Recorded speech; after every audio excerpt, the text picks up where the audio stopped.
এখন আমি দেখাচ্ছি একটা পুঁইশাক গাছ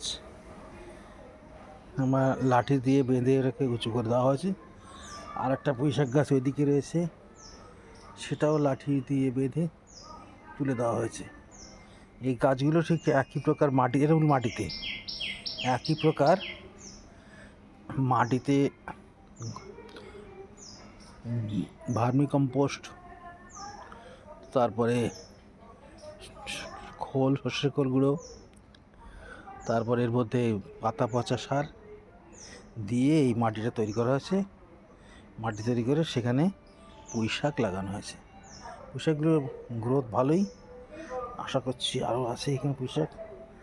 আশা করছি এই পুঁইশাকগুলো খুব ভালোভাবে বড় হবে এবং খুব শীঘ্রই খাবার মতন পর্যায়ে চলে যাবে। এবং পুঁইশাকের এই ক্ষেতের মধ্যে কিছু ঢ্যাঁড়সও দেওয়া হয়েছে, ঢ্যাঁড়স গাছ, কিছু শাকও দেওয়া হয়েছে। আশা করছি ঢ্যাঁড়স গাছ, শাক এগুলো এবং আস্তে আস্তে বাড়বে। এখানে একই রকম প্রকারের আমরা সর্ষের কুল বাজানো জল মাঝে মাঝে দিয়েছি, যার ফলে গাছগুলোর বৃদ্ধি এত সুন্দর হয়েছে।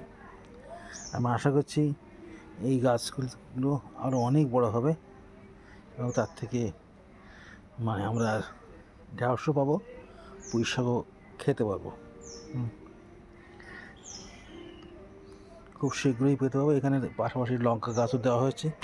এই লঙ্কা গাছের চেহারাটা দেখুন কত সুন্দর হয়েছে, একই মাটিতেই। হ্যাঁ, এবং এর সঙ্গে সঙ্গে এই যে ক্ষেতের মধ্যে দেখতে পাচ্ছেন কুমড়ো গাছ কীরকম বড়ো হয়ে আনা হয়েছে। আশা করছি এখান থেকে আমরা কাঙ্ক্ষিত ফল পেয়ে যাবো খুব শীঘ্রই। হ্যাঁ, আমার পরবর্তী আপডেট আমি আপনাদের জানাবো। হ্যাঁ, ধন্যবাদ।